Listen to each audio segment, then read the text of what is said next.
Those who cannot change their minds cannot change anything.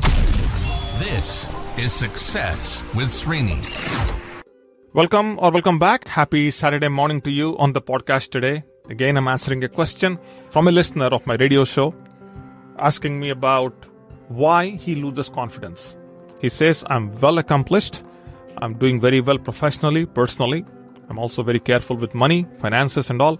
But people around me tell me that I should have a little bit more courage in doing things and I should be more assertive. I feel I'm not assertive and I think I lack confidence. I tried many things.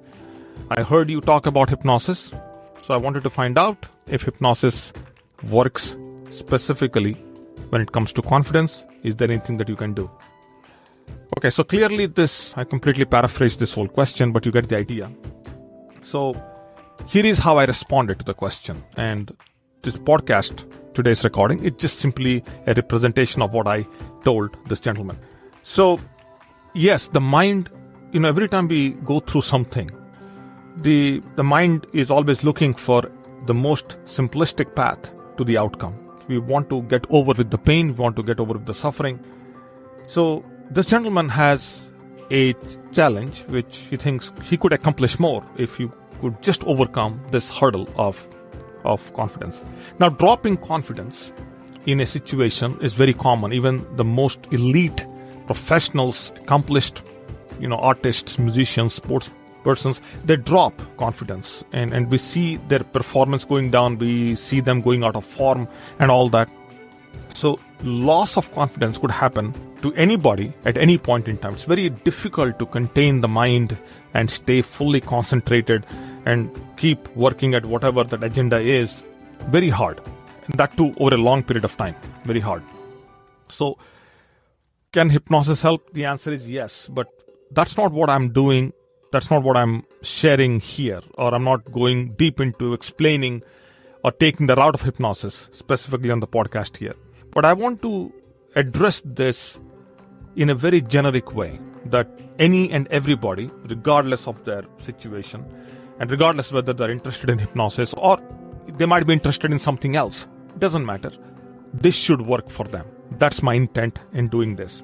Now, there's also another aspect to this. I have personally gone through this, where I lost confidence across multiple timelines at different stages of my life on different things.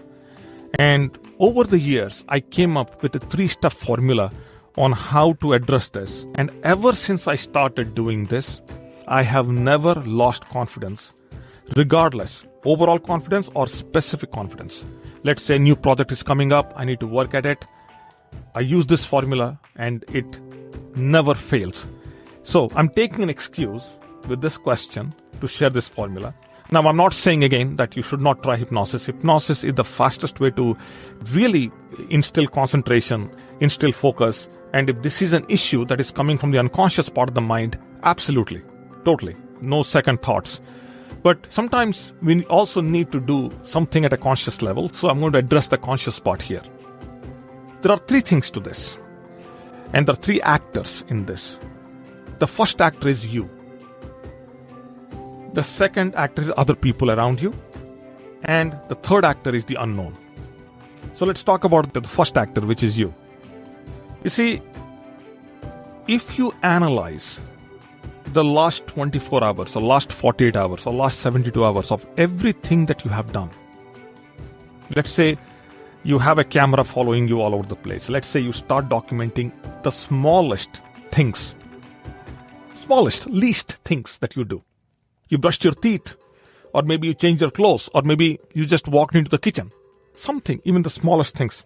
You start documenting. You'll be amazed how many successes you had throughout the day, throughout these 2 days or 3 days. But you have to document. The problem with people is they do not document that which they do. They say, I did this in the morning, I did that in the evening, and in between I did a few other things throughout the afternoon.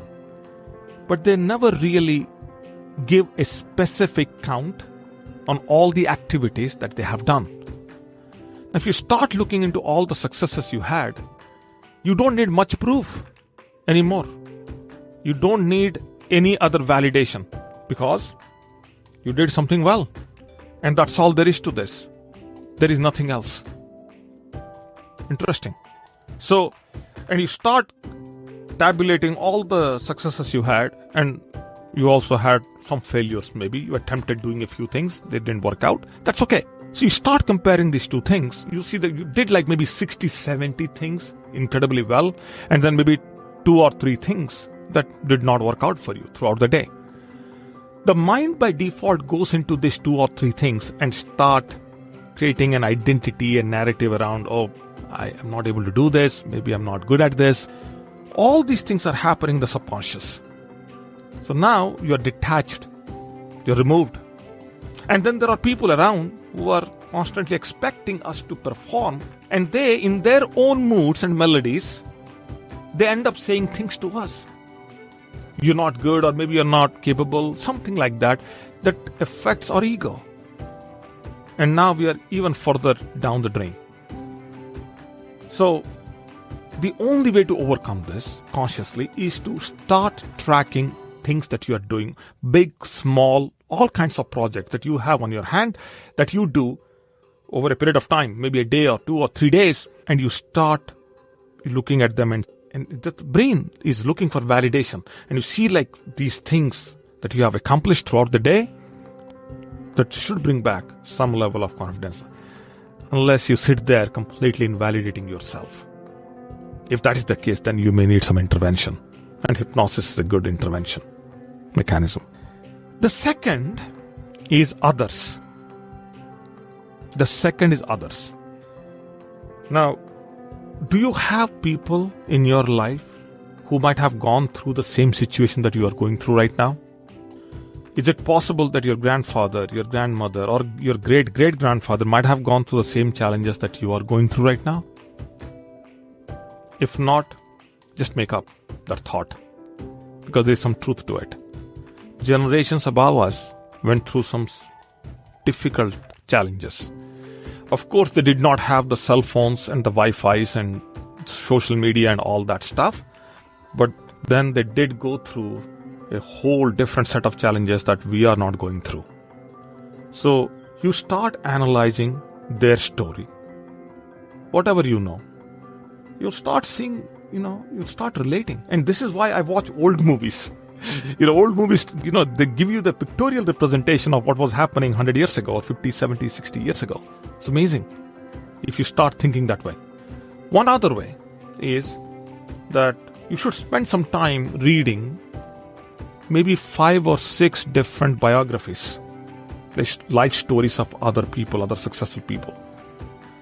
And if you read 10 books, 10 life stories of 10 people, the chances are, and you have to be very judicious, you got to be very clear in your mind. If you read 10 or 5, there is a high possibility, for sure in 10, because I've gone through it. If you read 10 life stories, then there should be a situation that one individual out of these 10 stories might have gone through the one that you are going through right now.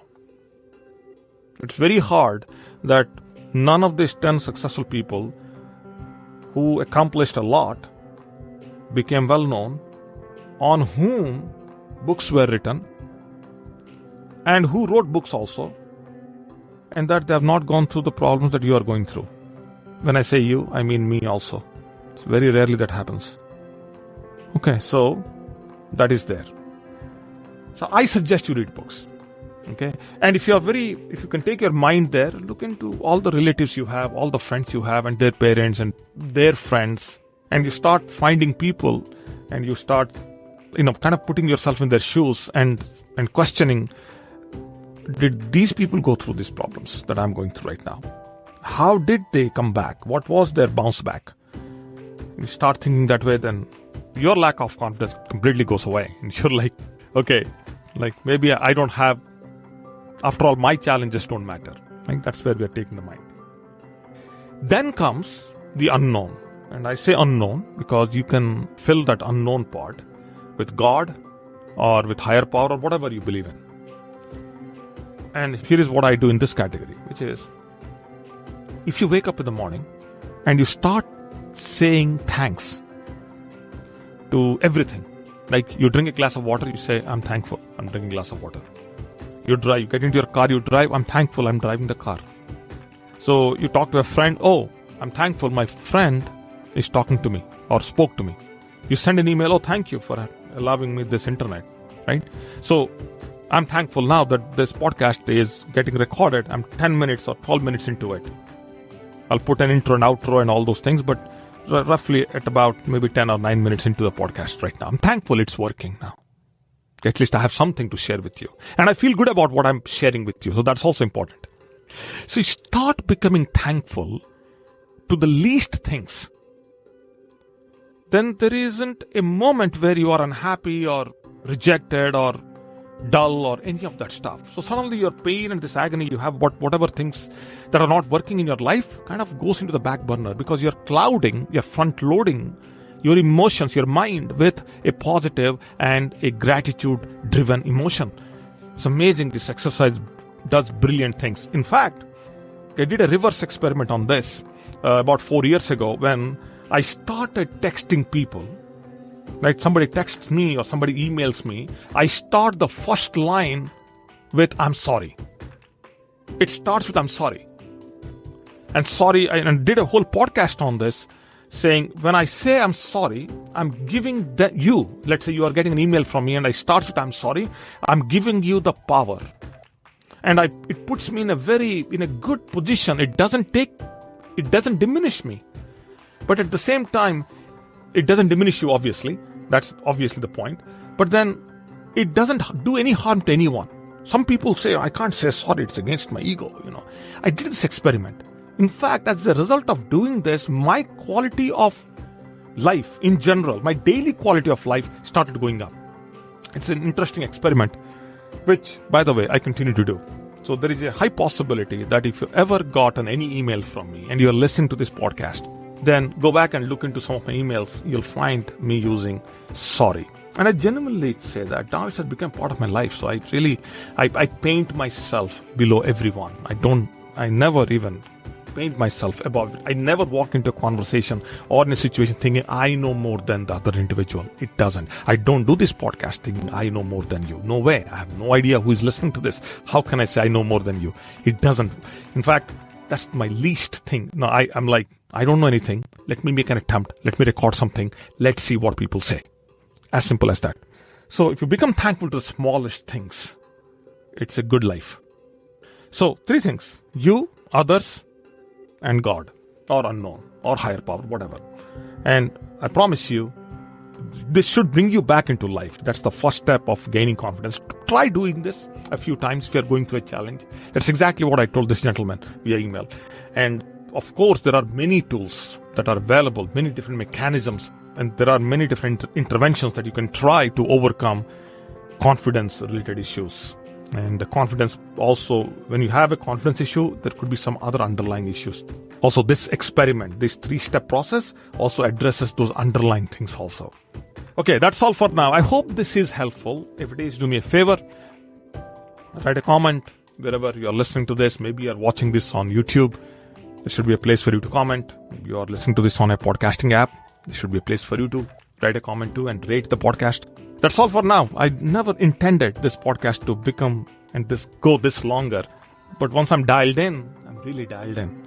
So whatever little bit of the Saturday you have, depending upon where you are in the world, enjoy your Saturday, and I'll catch up with you as early as tomorrow. Thank you.